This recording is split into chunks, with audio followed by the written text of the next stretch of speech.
ప్రార్థన చేసుకుందామండి. ప్రియా పరలోకమందున్న మా కన్న తండ్రి, ఇదిగోండి తండ్రి, నీ వాక్యం నేర్చుకోవడానికి మేమందరం కోరుకుని ఉన్నాం తండ్రి. మంచి సమయోచితమైన జ్ఞానాన్ని మాకు ఇచ్చి, ఇదిగోండి తండ్రి, మిమ్మల్ని స్తుతించి గణపరిచే దేవుని జ్ఞానాన్ని నేర్చుకునే అవకాశాన్ని మేము సద్వినియోగం చేసుకుని మా ఆత్మలను పరలోకం చేరుకోవడానికి కావలసిన జ్ఞానాన్ని, కావలసిన శక్తిని మాకు ఇవ్వాలని కోరుకుంటూ ఈ చిన్ని ప్రార్థనని యేసుక్రీస్తు వారి నామంలో అడిగి వేడుకుంటున్నాం తండ్రి. ఆమె. అందరికీ వందనాలండి. ఈరోజు నేను చెప్పబోయే పాఠం ఇద్దరు రుణస్థులు. ఇది యేసుక్రీస్తు వారు ఒకసారి ఆయన శిష్యులతో మాట్లాడుతూ ఒక ఉపమానాన్ని చెబుతూ ఉంటారు. చాలా ఉపమానాలు చెబుతూ ఉంటారు. అలా ఒక సందర్భంలో ఒక చోటకు వెళ్తారు. ఆ చోటకు వెళ్ళినప్పుడు ఒక వ్యక్తితో చెప్పిన ఒక సందర్భమే ఈ ఇద్దరు రుణస్థులు అన్నమాట. ఆ ఉపమానం ఏంటో ఒకసారి చూద్దాం. లూకా సువార్త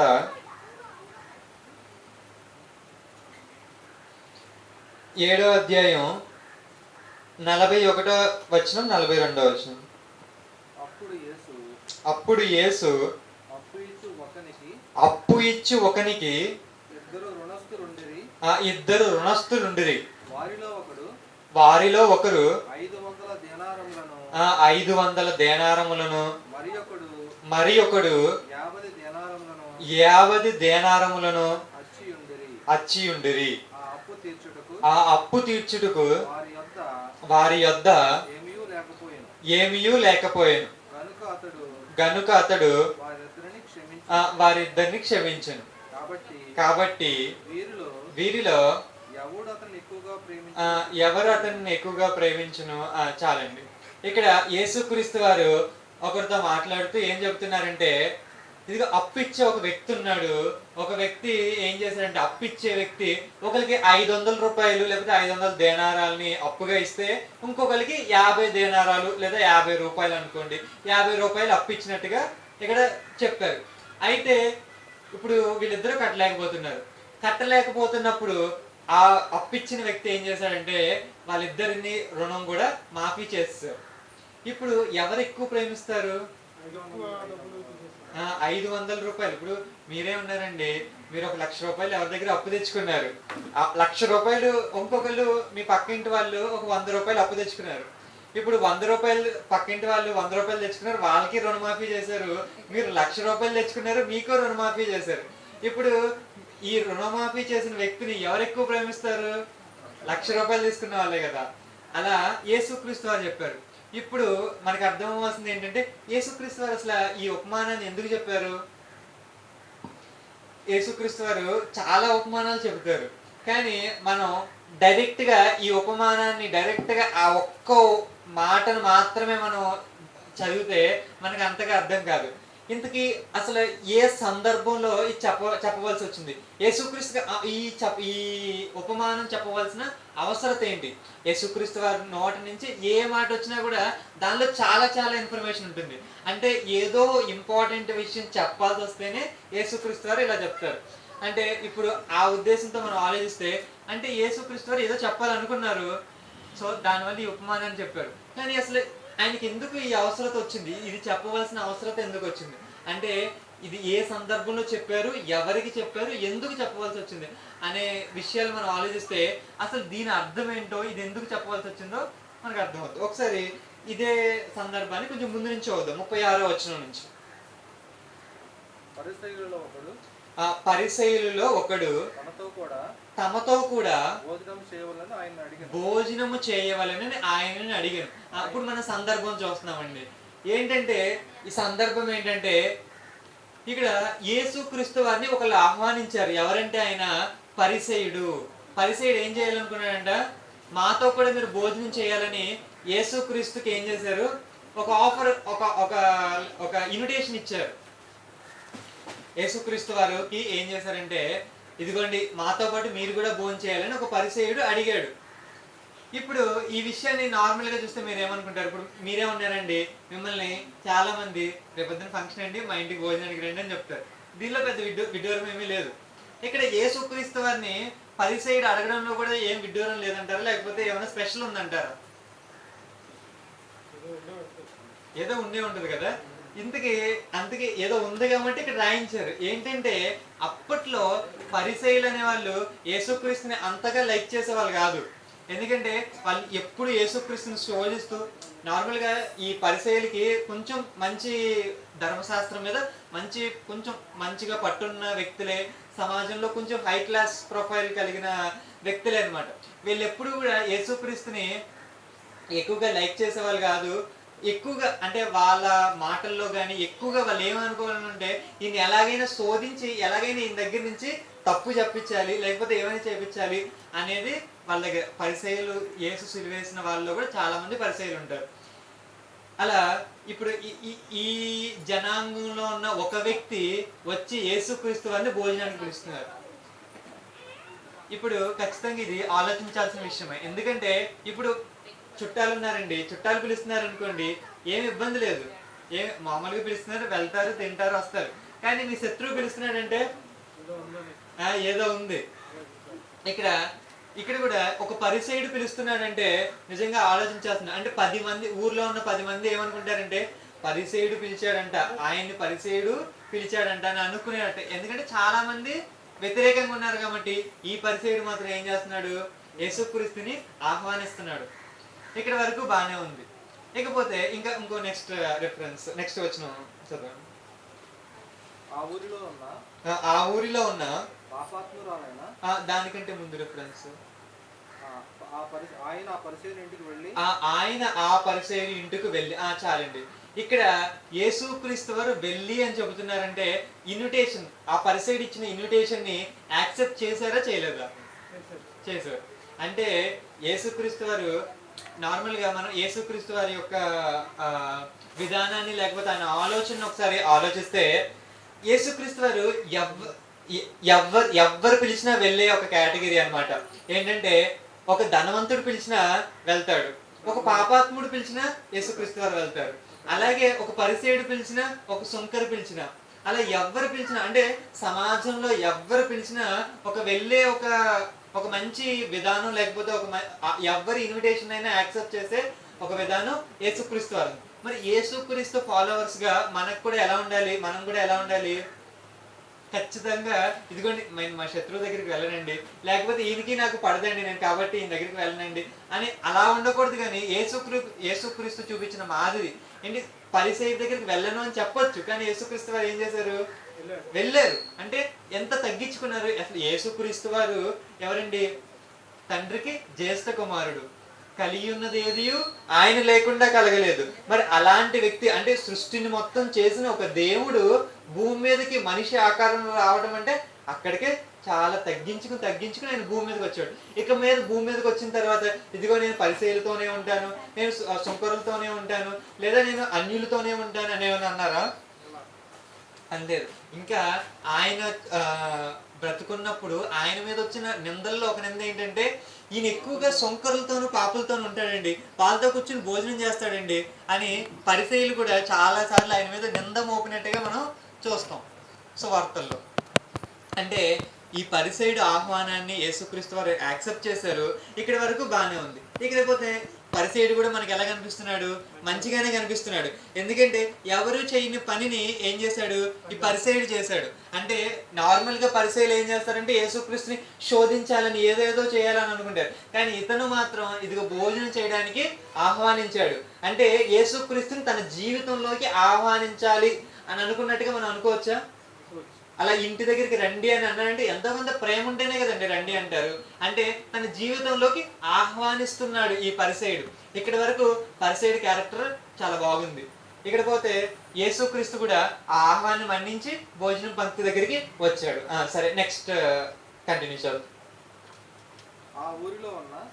ఆ ఊరిలో ఉన్న ఇక్కడ ఒక్క నిమిషం, ఇక్కడ నెక్స్ట్ పాయింట్ లోకి వెళ్లే ముందుగా ఇక్కడ ఒక స్త్రీ వస్తుంది. ఆ స్త్రీ ఏమో అత్తరు బుడ్డుని తో అక్కడ చేసే, ఇంకా మనం చదువుతూ ఉంటాం, మనకు అర్థం అవుతుంది. కాకపోతే ఇలాంటి సందర్భమే వేరే సువార్తల్లో కూడా మనకు కనిపిస్తుంది అనమాట. అప్పుడు మనకు వచ్చే డౌట్ ఏంటంటే, ఇది అది ఒకటా కాదా అనేది ఒక డౌట్ గా మిగిలిపోతుంది. కాబట్టి ఒకసారి ముందు చెప్పబడిన లేదా మిగతా సువార్తల్లో చెప్పబడిన విషయాల్ని ఒక్కసారి చదువుదామండి. మత్తయి సువార్తలో ఒక సందర్భం రాయబడింది.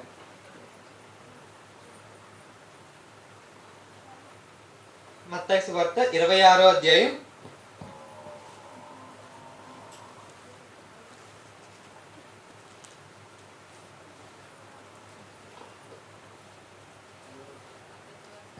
6వ మత్తయి సువార్త 26వ అధ్యాయం 6వ వచనం.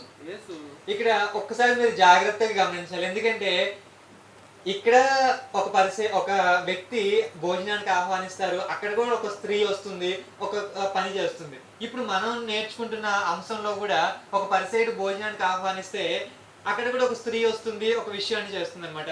రెండు పక్క పక్కన పెట్టి చదివితే మనకి ఏమనిపిస్తుంది అంటే ఇది అది ఒకటే కదా, ఆ సువార్తలో ఉన్నదే ఈ సువార్తలో కూడా రాశారు అని అనుకోవడానికి ఎక్కువ అవకాశం ఉంటుంది. సో ఒకసారి అదేనా కాదా అనేది మనం ఒకసారి పరిశీలిద్దాం. మత్తయి సువార్త 26వ అధ్యాయం 6వ వచనం. యేసు బేతనీయులో కుష్ఠరోగి అయిన, నేను చదువుతానండి, సీమోను ఇంట ఉన్నప్పుడు ఒక స్త్రీ మిక్కిలి విలువ గల అత్తర బుడ్డు తీసుకుని ఆయన యొద్దకు వచ్చి ఆయన భోజనముకు కూర్చుండగా దానిని ఆయన తల మీద పోసెను. శిష్యుల చూచి కోపపడి, ఈ నష్టం ఎందుకు, దీనిని గొప్ప వెలకు అమ్మి బీదలకి ఇవ్వచ్చునే అనేది.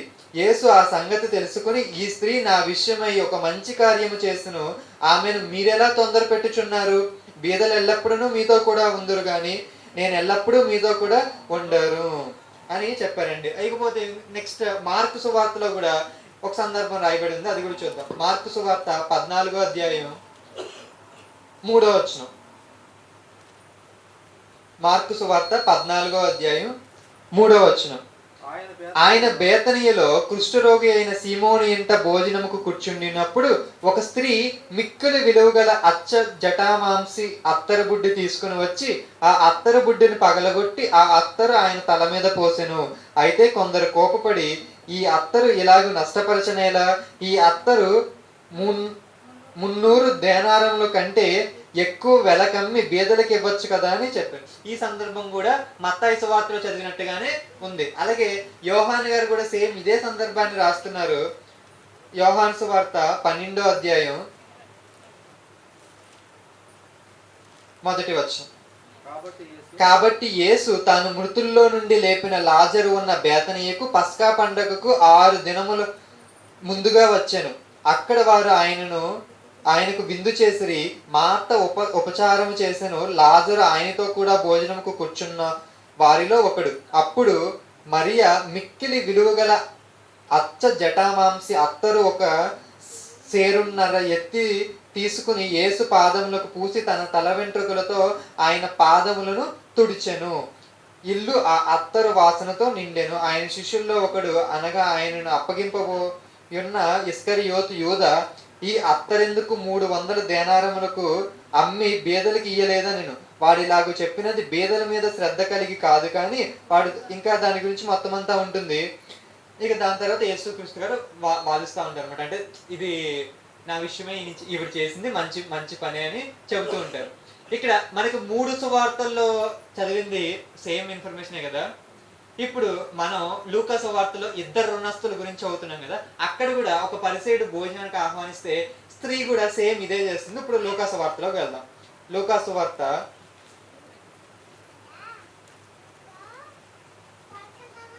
7వ అధ్యాయం 36వ వచనం, 37 చదివేయండి. ఆ ఊరిలో ఉన్న పాపాత్మురాలైన ఒక స్త్రీ యేసు పరిసయ్యుని ఇంట భోజనముకు కూర్చున్నాడని తెలుసుకుని ఒక బుడ్డిలో అత్తరు తీసుకుని వచ్చి వెనక తట్టు ఆయన పాదముల యొద్ద నిలబడి ఏడ్చుచు కన్నీళ్లతో ఆయన పాదములను తడిపి తన తల వెంట్రుకలతో తుడిచి ఆయన పాదములను ముద్దు పెట్టుకొనెను. ఆ అత్తరు వాటికి పూసెను, పాదములకు పూసెను. ఇక్కడ ఈ సందర్భం కూడా చదివితే మనకి ఏమనిపిస్తుంది? 4 సందర్భాలు ఒకటేలాగా అనిపించినాయా? ఏం చేశారంటే భోజనానికి వచ్చినప్పుడు ఒక స్త్రీ వచ్చింది, అత్తర్ని పూసింది. కానీ మనం మిగతా 3 సందర్భాలని చూసుకుంటే లాజరు చనిపోయి తిరిగి లేచిన తరువాత జరుగుతున్న సందర్భాలు అవి. కానీ ఇది మాత్రం దానికంటే ముందు జరుగుతుంది. పరిచర్య, యేసుక్రీస్తు వారి పరిచర్య ప్రారంభంలో జరుగుతున్న సందర్భం ఇది. అంటే ఇక్కడ జరుగుతున్న విషయము మిగతా వాటిల్లో జరుగుతున్న విషయం కొంచెం డిఫరెంట్, ఆ రెండు వేరు వేరు అని చెప్పడం కోసం ఒకసారి అవి కూడా చూపించాను అనమాట. ఎందుకంటే ఇక్కడ కూడా ఏం చేస్తుంది, ఒక స్త్రీ ఉంటుంది, సేమ్ అత్తర్ని పూస్తుంది, తర్వాత తన తల వెంట్రుకలతో పాదాలని తుడుస్తుంది, సేమ్ ఇన్ఫర్మేషన్. కాబట్టి కొన్ని అత్తరు కాకుండా ఇంకా వేరేది ఏ ఆలివ్ ఆయిల్ అలాంటిది ఏమైనా తీసుకుని ఉంటే మనల్ని డిఫరెన్షియేట్ చేసుకోవడానికి బాగుండేది. కానీ ఇక్కడ సేమ్ అత్తరు తీసుకొచ్చారు కాబట్టి ఈవిడ కూడా తల వెంట్రుకలతోనే పాదాలని తుడిచింది కాబట్టి సేమ్ గా ఉంటే మనం అది ఇది ఒకటే అనుకోకుండా వేరు వేరు అని చెప్పడం కోసం చెప్పాను. ఇప్పుడు మనం మళ్ళీ మన టాపిక్ లోకి వచ్చేస్తే, మన టాపిక్ ఏంటంటే ఇద్దరు రుణస్తులు గురించి మాట్లాడుకుంటూ మనం ఎక్కడ ఆగామంటే, ఇదిగోండి అసలు ఏ సందర్భంలో ఈ మాటలు యేసుక్రీస్తు వారు చెప్పారంటే, ఇదిగోండి ఒక పరిసయుడు యేసుక్రీస్తు వారిని తన ఇంటికి భోజనానికి ఆహ్వానిస్తే యేసుక్రీస్తు వారు యాక్సెప్ట్ చేశారు. యాక్సెప్ట్ చేసినప్పుడు ఒక స్త్రీ వచ్చింది, అదే మనం ఇప్పుడు చదివాం 7వ అధ్యాయంలో. ఆ ఊరిలో ఉన్న పాపాత్మురాలైన ఒక స్త్రీ యేసు పరిసయుని ఎంట భోజనంకు కూర్చున్నాడని తెలుసుకుని ఒక బుడ్డిలో అత్తరు తీసుకుని వచ్చి. ఇప్పుడు ఈ స్త్రీ గురించి ఒకసారి ఆలోచిద్దాం. ఈ స్త్రీ ఎలాంటి స్త్రీ అని బైబిల్ చెప్తుంది? పాపాత్మురాలైన స్త్రీ. ఇంకపోతే ఈవిడ తెలుసుకుని వచ్చిందా లేకపోతే ఈవిడికి ఆహ్వానం వచ్చిందా? తెలుసుకుని వచ్చింది. అంటే ఇక్కడ ఈ స్త్రీ గురించే మనం ఆలోచించాలి. ఎందుకంటే ఇందాక పరిసయుడు తన జీవితంలోకి క్రీస్తుని ఆహ్వానించినట్టుగా మనం చూసాం. అంటే పిలిచాడు అలా అలా మనం అనుకుంటే, ఇదిగోండి యేసుక్రీస్తుని ఆహ్వానించాడు. కానీ ఈవిడికి ఆహ్వానం లేదు, ఇక్కడ వచ్చి ఉండడానికి ఆహ్వానం ఏమీ లేదు. ప్లస్ ఈవిడ పాపాత్మురాలు అని ఒక ట్యాగ్ లైన్ కూడా తగిలిచ్చారు. అంటే ఈవిడ అంటే అందరికీ తెలిసే ఏం చేస్తుంది, పాపాన్ని చేస్తున్నట్టుగా మనకు అర్థమవుతుంది. సరే, ఇకపోతే ఈ స్త్రీ ఇంకా మనం ముందుకెళ్తే ఈవిడ అత్తరు బుడ్డు తీసుకుంది, ప్లస్ ఈవిడ ఏడుస్తున్నట్టుగా మనకు అర్థమవుతుంది. 38వ వచనం కూడా చదివితే, వెనకకు తట్టు ఆయన పాదముల యొద్ద నిలబడి ఏడ్చుచు కన్నీళ్లతో ఆయన పాదములను తడిపి. ఇప్పుడు ఈవిడలో మనకి ఏం కనిపిస్తుంది అంటే ఒక పశ్చాత్తాపం కనిపిస్తుంది. ఏంటి, ఇక్కడ ఆహ్వానింపబడకపోయినా ఇక్కడికి వచ్చి, ఇక్కడ 10 మంది ఇక్కడ భోజనాలు చేస్తున్నారంటే ఎన్ని మంది ఉంటారండి? చాలా మంది ఉంటారు కదా. అన్ని మందిలో కూడా వచ్చి తన పాదాలని, యేసుక్రీస్తు వారి పాదాలని ఇదిగోండి వెంట్రుకలతో శుభ్రం చేయడం కానీ, అత్తరు పూయడం కానీ ఇవన్నీ చేసి, ప్లస్ ఆవిడ ఏడుస్తుందంటే తన పాపాలని ఒప్పుకున్నట్టుగా మనం అనుకోవచ్చా? అది కూడా 10 మందిలో ఇంతమంది ఉండగా ఆవిడ ఆల్రెడీ పాపాత్మురాలైన, ఊరందరికీ తెలుసు పాపాత్మురాలైన స్త్రీ అని రాయబడిందంటే ఆవిడ పాపం చేస్తుంది, ఆవిడ పాపాత్మురాలని అందరికీ తెలుసు. అలాంటి స్త్రీ అందరి మధ్యకి వచ్చి ఏం చేయాలనుకుంది? యేసుక్రీస్తుకి ఇదిగోండి నా తల వెంట్రుకలతో ఆయన పాదాలని తుడవాలి, ఇదిగో అత్తరు ఆయన పాదాలకు పుయ్యాలి అని అనుకుంది.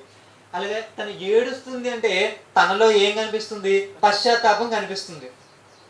ఇక్కడ ఇప్పుడు నెక్స్ట్ జరగబోయే సందర్భాల నుంచి మనం పాఠాన్ని నేర్చుకోవచ్చు అనమాట. ఇక్కడ వరకు వీరిద్దరు స్వభావాల్ని మనం ఒకసారి జ్ఞాపకం చేసుకోవాలి. పరిసయుడు ఇదిగోండి యేసుక్రీస్తు వారిని ఆహ్వానించాడు, మంచిదే, అది మంచి పనే. స్త్రీ ఏం చేస్తుంది? తనకు అసలు ఆహ్వానమే అందకపోయినప్పటికీ పశ్చాత్తాపంతో వచ్చి ఏడుస్తూ యేసుక్రీస్తు వారికి పరిచయం చేసింది. కానీ ఈవిడ పాపాత్మురాలు కదా. ఇప్పుడు ఈ పరిసయుడు ఏమనుకుంటున్నాడో మనసులో ఒకసారి ఆలోచిద్దాం. నెక్స్ట్ వచ్చిన చదువుతామండి, 39వ వచనం. ఆయనను పిలిచిన పరిసయుడు అది చూచి ఈయన ప్రవక్త అయిన ఎడల తన్ను ముట్టుకున్న స్త్రీ చదవండి, యవతియో ఎటువంటిదో ఎరిగియుండును, ఇది పాపాత్మురాలని తనలో అనుకునేను. ఇక్కడ ఇందాకటి వరకు బాగానే ఉంది, పరిసయుడి క్యారెక్టర్ ఇప్పటి వరకు మంచిగానే కనిపిస్తుంది. కానీ ఇప్పుడు ఏమనుకుంటున్నాడంటే మనసులో ఏదో అనుమానం వస్తుంది. అసలు నిజంగా ఈయన ప్రవక్తే అయ్యుండుంటే ఈయనకి ఏం తెలిసిపోవాలి? ఆల్రెడీ ఆవిడ పాపాత్మురాలని తెలిసిపోవాలి కదా, తెలిసిపోలేదేంటి అని అనుకుంటున్నాడు. ఆల్రెడీ పరిసయుడు అన్నాడు కాబట్టి ధర్మశాస్త్రం గురించి ఎంతో కొంత నాలెడ్జ్ ఉండి ఉంటుంది. ఈ నార్మల్గా ప్రవక్త అని యూదుల్లో లైక్ ఒక పేరుందంటే, నార్మల్గా ప్రవక్త అనే ఆయనకి ఒక విషయం ఒకరి దగ్గర నుంచి తెలుసుకోవాల్సిన అవసరం లేదు. కరెక్ట్గా ఆయనకి ఆల్మోస్ట్ మొత్తం అన్ని కూడా తెలిసిపోతాయి అనమాట. ఇది తెలియదు అనే ఒక ఎవరో వచ్చి ఇది చెప్పాలి, ఇది క్లారిఫై చేయాలనే సందర్భంలో ఏముండదు. మనం బైబిల్లో కొన్ని ఎగ్జాంపుల్స్ చూస్తే, ఒకసారి అహియా ప్రవక్త దగ్గరికి యెరోబాము భార్య వస్తుంది. తన కుమారుడు చనిపోవడానికి రెడీగా ఉన్నప్పుడు అసలు బ్రతుకుతాడో లేదో అని యెరొబెయాము కనుక్కోమంటే మారు వేషంలో వస్తుందన్నమాట. గడప దగ్గర ఉండంగానే అహియా ప్రవక్త ఏమంటాడంటే యెరొబెయాము భార్య లోపలికి రమ్ము అంటాడు. ఒకసారి ఆ రిఫరెన్స్ చూద్దాం. రాజుల మొదటి గ్రంథం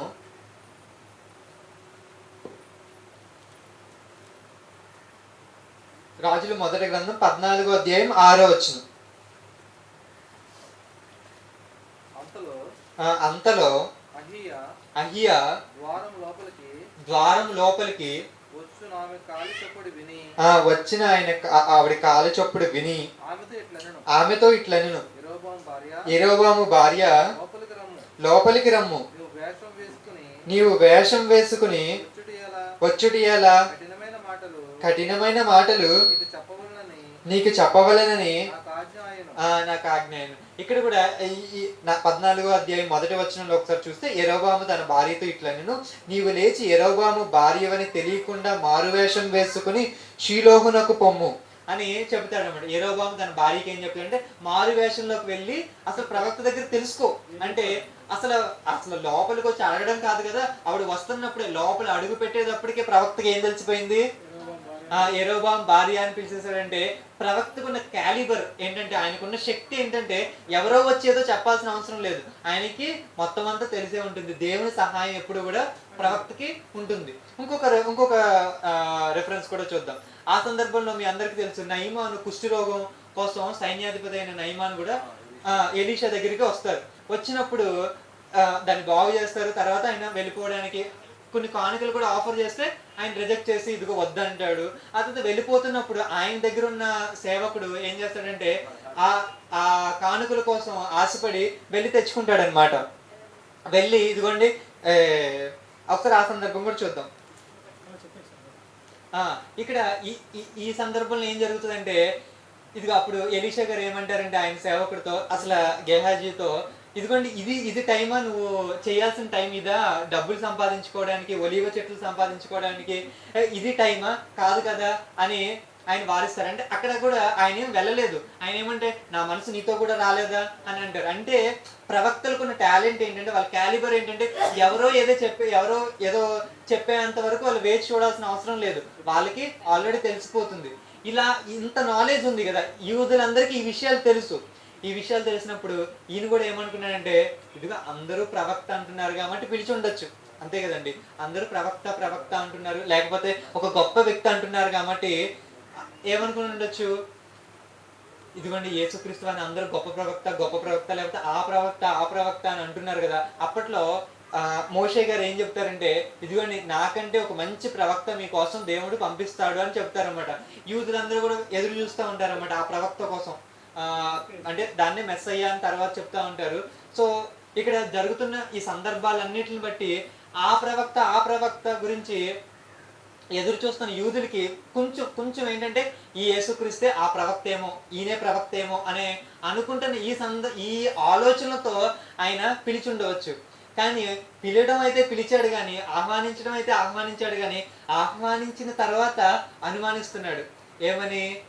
ప్రవక్తే కదా, ప్రవక్త అయితే మరి చెప్పాలి కదా. ఇది ఒక పాపాత్మురాలైన స్త్రీ వచ్చి ముట్టుకుంటుందంటే వెంటనే చెప్పేయాల్సింది చెప్పట్లేదు. అంటే ఈయన ప్రవక్త కాదా అని ఇందాకేమో మనస్ఫూర్తిగా యేసుక్రీస్తుని ఆహ్వానించినట్టుగా మనం చూసాం.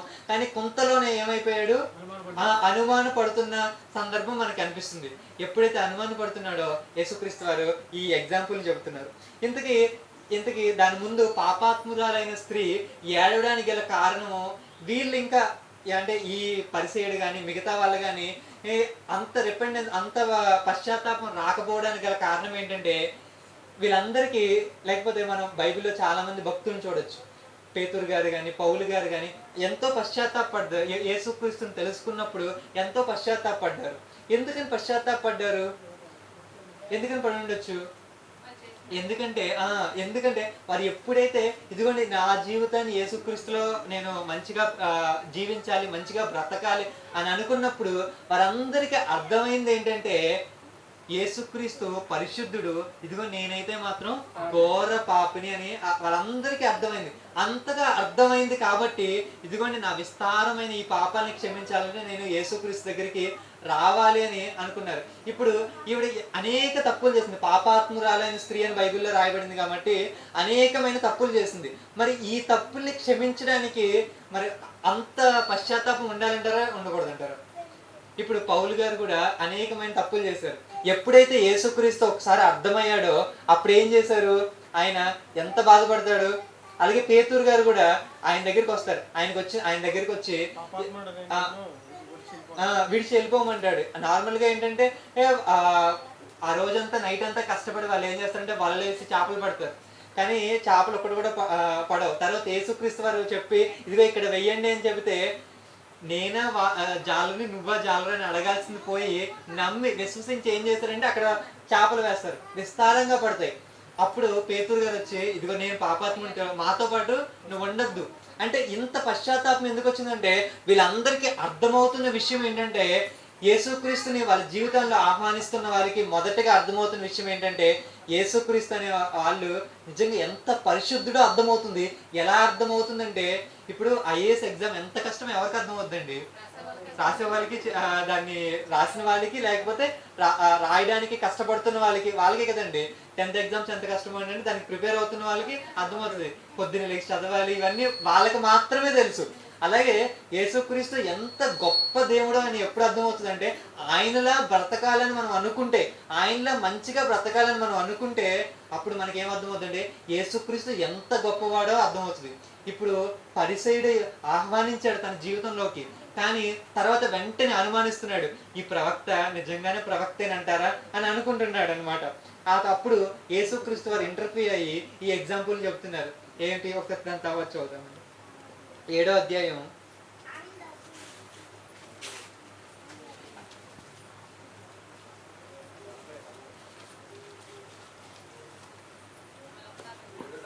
7వ అధ్యాయం ఒక్క నిమిషం. లోక సువార్త 7వ అధ్యాయం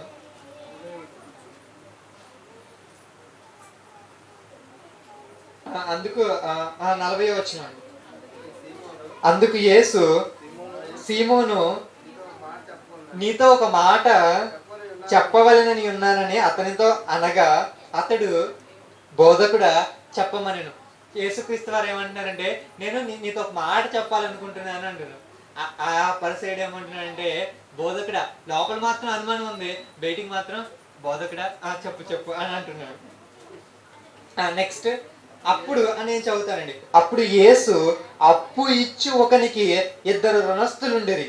వారిలో ఒకడు 500 దేనారములు అప్పు తీసుకున్నాడు, ఇంకొకరు 50 దేనారాలు అప్పు తీసుకున్నాడు. ఇప్పుడు 42వ వచనంలో ఆ అప్పు తీర్చుటకు వారి యొద్ద ఏమీ లేకపోయిన గనుక అతడు వారిద్దరిని క్షమించెను. కాబట్టి వీరిలో ఎవడు అతన్ని ఎక్కువగా ప్రేమించినో చెప్పుమని అడిగిరి. అందుకు సీమోను అతడు ఎవనికి ఎక్కువ క్షమించినో వాడే అని నాకు తోచుచున్నదని చెప్పగా ఆయన నీవు సరిగ్గా యోచించదు అని ఆయనతో చెప్పి చాలండి. ఇక్కడ ఆయన సీమోను లేకపోతే ఆ పరిసయుడు ఏం సమాధానం ఇచ్చాడంటే ఎక్కువగా ఎవరి పాపాలైతే క్షమించాలి, లేకపోతే ఎక్కువగా ఎవరి రుణమైతే క్షమించబడిందో వాళ్ళే ఎక్కువగా ప్రేమిస్తారని చెప్తున్నారు.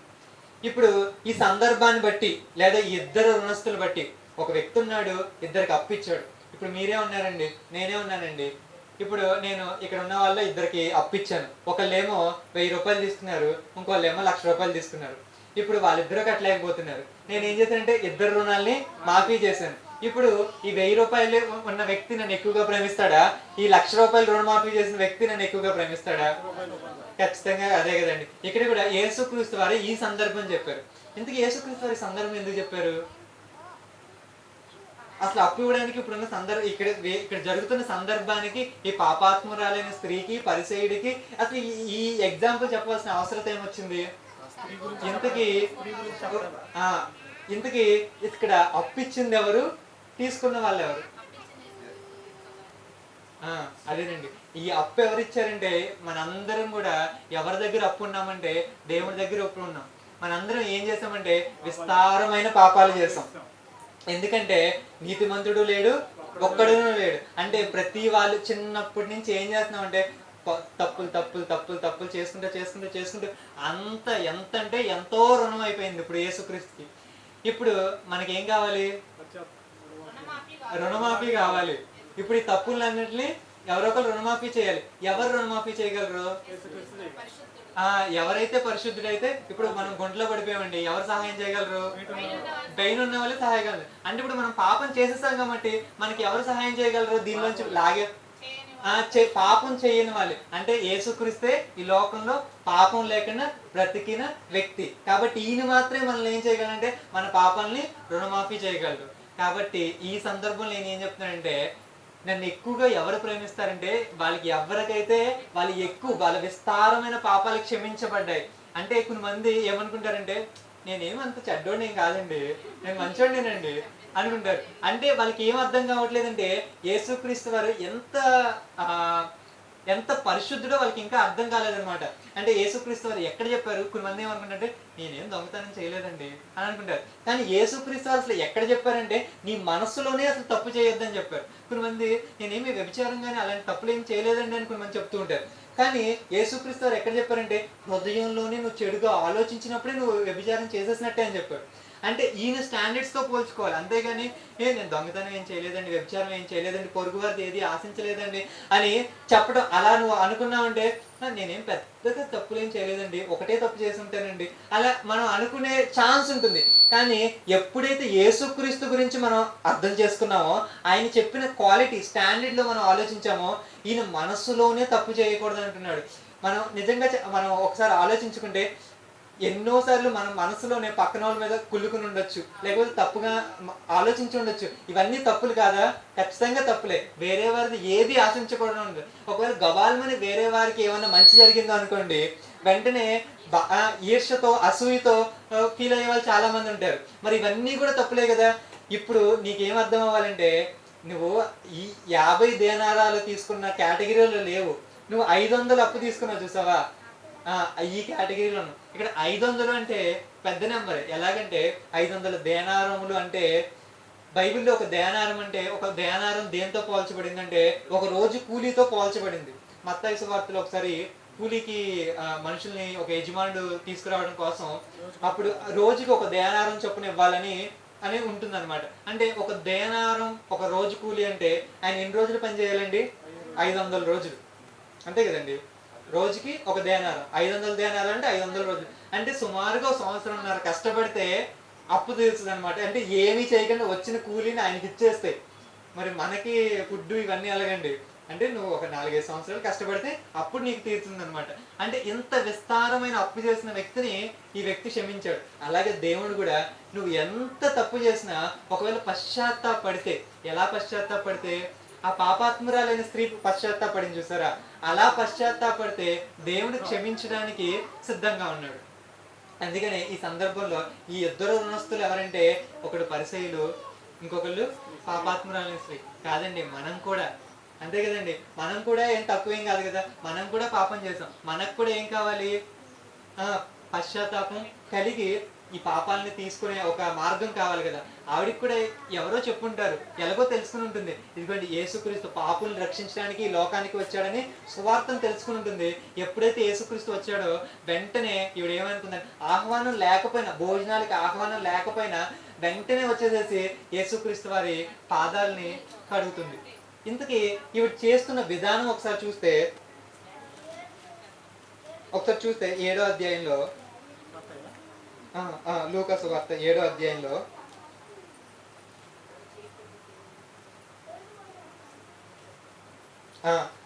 37వ వచనంలో, ఆయన పాదముల యొద్ద నిలబడి ఏడ్చుచు కన్నీళ్లతో ఆయన పాదములను తడిపి తన తల వెంట్రుకలతో తుడిచి అంటండి. తల వెంట్రుకలతో తుడిచి అంటే మామూలుగా కొరింథీయులకు రాసిన పత్రికల్లో స్త్రీలకి ఒకసారి ఆ రిఫరెన్స్ చూద్దాం. కొరింథీయులకు రాసిన పత్రిక 11వ అధ్యాయం, కొరింథీయులకు రాసిన మొదటి పత్రిక 11వ అధ్యాయం 15వ వచనం. స్త్రీ తల వెంట్రుకలు పైకి చెంగుగా ఇయ్యబడెను గనుక ఆమె తల వెంట్రుకలు పెంచుకొనుట ఆమెకు ఘనము. తల వెంట్రుకలు ఎలా పోల్చబడి అంటే ఒక స్త్రీకి ఘనమైన వాటిగా పోల్చబడి అనమాట. ఇలాంటి ఘనమైనవి ఎక్కడ పెట్టింది తీసుకెళ్ళి యేసుక్రీస్తు పాదాలు తోడడానికి పెడుతుంది. అంటే ఈవిడికి ఏమర్థమైందంటే, ఇదిగోండి నాలో ఘనమైంది ఏది, నా తల వెంట్రుకలు. ఇలాంటి ఘనమైంది ఒక వ్యక్తిలో అసలు చాలా లీస్ట్ ఏముంటుందండి, పాదాలే కదండి. అంటే నాకు ఘనమైనవి ఆయన పాదాల దగ్గరికి చేరాలని ఆవిడ ఆశపడింది. అంటే మన దగ్గర ఉన్న బెస్ట్ ఆయన లీస్ట్తో సమానం అనమాట. అంటే మన దగ్గర ఇప్పుడు మన దగ్గర ఉన్న ₹1,00,00,000 కంటే ఆయన దగ్గర ఉన్న ₹100 చాలా బెస్ట్. అందుకని ఆవిడ ఏం చేసిందంటే తన ఘనమైన తల వెంట్రుకలు తీసుకువెళ్ళి యేసుక్రీస్తు పాదాల దగ్గర పెట్టి తోడడం జరిగింది. అలాగే ఇంకా ఈ పరిసయ్యుడితో యేసుక్రీస్తు వారు నెక్స్ట్ వచనంలో ఏం చెప్తున్నారంటే 7వ అధ్యాయం, లూకాసు వార్త 7వ అధ్యాయం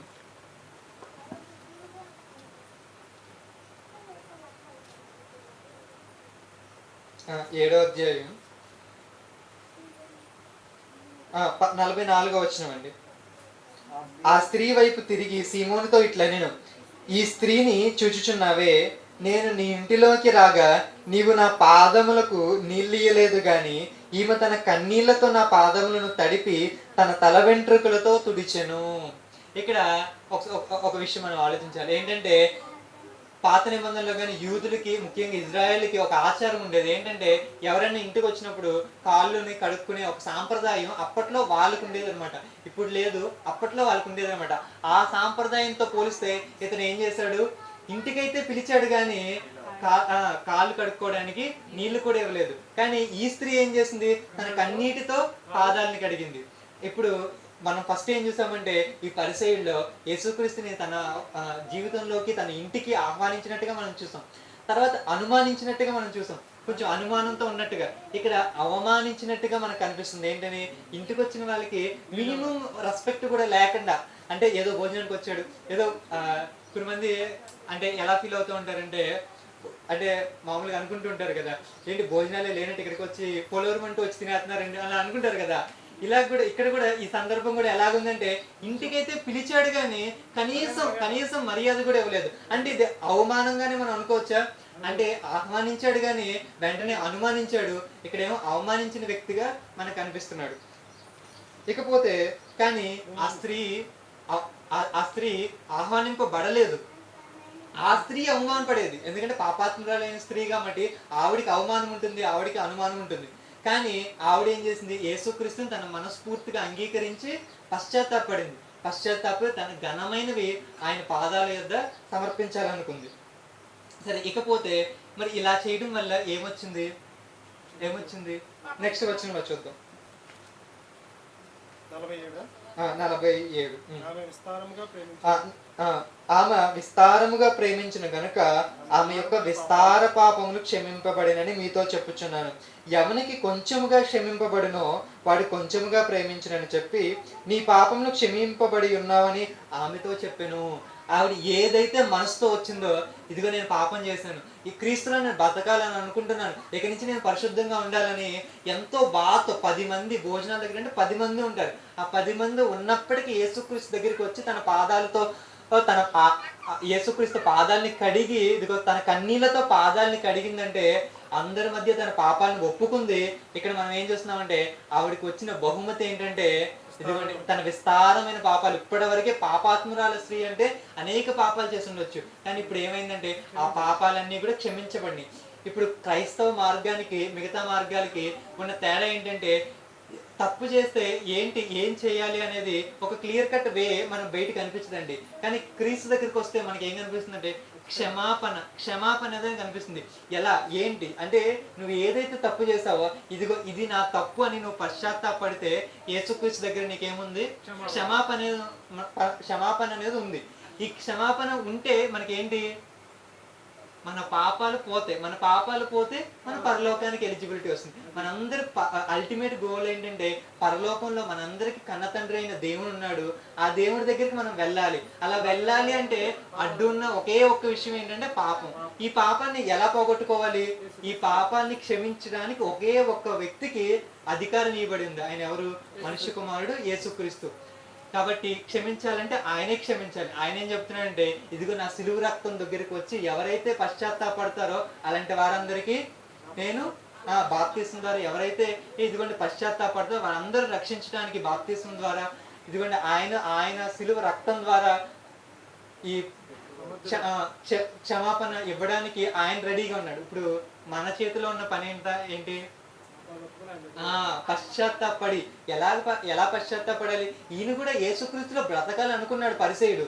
కానీ ఏమనుకుంటున్నాడంటే పెద్దగా పట్టించుకోవట్లేదు. నేను మంచోడిని, నేను ఆల్మోస్ట్ గుడ్ అని అనుకున్న ఒక కేటగిరీలో మనకు కనిపిస్తున్నాడు. కాదు, నువ్వు అసలు ఎంత పాపివో నీకు ముందు అర్థం అవ్వాలి. నీకు ఎంత పాపివో నీకు అర్థమైతే యేసుక్రీస్తు నీకు ఎంత పరిశుద్ధుడో అర్థమవుతాడు. ఎంత పరిశుద్ధుడో అర్థమైతే ఈ విస్తారమైన పాపాలు ఎవరు క్షమించగలరు? ఒక యేసుక్రీస్తు అయితే మాత్రమే క్షమించగలరని అర్థమవుతుంది. అలా అర్థమైతే అప్పుడు మనకి ఏం కలుగుతుందో చివరి వచనం చూద్దామండి. పాప క్షమాపణతో పాటు ఇంకొకటి కూడా పొందుకుని వెళ్తుంది ఈ స్త్రీ. అందుకైన నీ విశ్వాసము నిన్ను రక్షించెను, సమాధానము గలదానవై వెళ్ళుమని ఆ స్త్రీతో చెప్పెను. ఇంతకీ సమాధానంలో గొప్పతనం ఏంటండి? ఒకసారి చూద్దాం. ఫిలిప్పీలకు రాసిన పత్రిక 4వ అధ్యాయం. ఫిలిప్పీలకు రాసిన పత్రిక 4వ అధ్యాయం 7వ వచనం. అప్పుడు సమస్త జ్ఞానమునకు మించిన దేవుని సమాధానము యేసుక్రీస్తు వలన మీ హృదయములకు మీ తలంపులకు కావలి ఉండెను. ఇప్పుడు మరి క్రీస్తులోకి వచ్చారండి. వచ్చిన తర్వాత మీ హృదయంలో ఏవైనా చెడు ఆలోచనలు రావచ్చు. మరి ఆ హృదయాన్ని కాపలా కాసేది ఎలా? అదేం చెప్తున్నారంటే ఇదిగోండి, అప్పుడు సమస్త జ్ఞానానికి మించిన దేవుని సమాధానము యేసుక్రీస్తు వలన మీ హృదయములకును మీ తలంపులకు కావలి ఉండెను. అంటే మన ఆలోచనలకు ఎప్పుడైతే చెడు ఆలోచన వస్తుందో చూస్తారా, ఇలాంటి వాటిలన్నిటికీ కూడా కావాలి. అంటే ఒక బాడీ గార్డ్ లాగా లేకపోతే ఒక వాచ్మెన్ లాగా ఏది ఉంటుందంటే దేవుని సమాధానం ఉంటుంది. అంటే మళ్ళీ మనం పాపం చేయకుండా ఉండడం కోసం కావాల్సిందే దేవుని సమాధానం. అది ఎలా వస్తుందంటే దేవుని అనుగ్రహిస్తేనే వస్తుంది. ఇక్కడ ఈ అధ్యాయంలో మనకేమర్థం అవుతుందంటే ప్రార్థన ద్వారా సమాధానం వస్తుందని కూడా మనం నేర్చుకోవచ్చు. సరే అండి, ప్రార్థన చేసుకుందాం. ప్రియ పరలోకమందున్న మా కన్న తండ్రి, ఇదిగోండి తండ్రి, ఇద్దరు రుణస్థుల గురించి యేసుక్రీస్తు చెప్పిన ఉపమానాన్ని మేము ఆలోచించాం. ఏ సందర్భంలో ఈ విషయాన్ని చెప్పారు, అసలు యేసుక్రీస్తు ఈ సందర్భాన్ని చెప్పడానికి గల అవసరత ఎందుకు ఏర్పడింది, దీన్ని ప్రస్తావించవలసిన అవసరత ఎందుకు ఏర్పడింది మేము ఆలోచించాం తండ్రి. ఇదిగోండి తండ్రి, పరిసయ్యుడు తనని ఆహ్వానించాడు కానీ అనుమానించాడు తండ్రి. అనుమానించడమే కాదు కానీ తర్వాత అవమానించినట్టుగా కూడా మేము చూసాం తండ్రి. కానీ పాపాత్మురాలైన స్త్రీ తనకి ఆహ్వానం అందకపోయినప్పటికీ సువార్త ద్వారా తెలుసుకుని ఇదిగోండి యేసుక్రీస్తు దగ్గర ఆ రక్షణ దొరుకుతుందని తెలుసుకుని ఏం చేసిందంటే ఆహ్వానం లేకపోయినా అక్కడికి వచ్చి యేసుక్రీస్తుకి తన ఘనమైన తల వెంట్రుకలతో తన పాదాలను తుడిచి కన్నీరు విడుచుతూ తన పశ్చాత్తాపాన్ని తెలియజేసింది తండ్రి. అట్టి విధంగా చేయటం వల్ల తను పొందుకున్న పాప క్షమాపణ ఈరోజు మనుషుల్లో చాలా మందికి లేదు తండ్రి. ఇదిగోండి తండ్రి, మేము కూడా మా పాపంను ఇదిగోండి తండ్రి మీ సన్నిధిలో ఒప్పుకుంటున్నాం తండ్రి. మా పాపాలను కూడా క్షమించాలని మేము అందరం కోరుకుంటున్నాం తండ్రి. అలా మా పాపాలు క్షమించబడి ఇదిగోండి తండ్రి పరలోకంలో నీవున్న పరలోకానికి చేరుకోవాలని మేము ఆశపడుతున్నాం. అట్టి విధంగా సహాయం అందించాలని కోరుకుంటూ ఈ చిన్న ప్రార్థనని యేసుక్రీస్తు వారి నామంలో అడిగి వేడుకుంటున్నాం తండ్రి. ఆమేన్.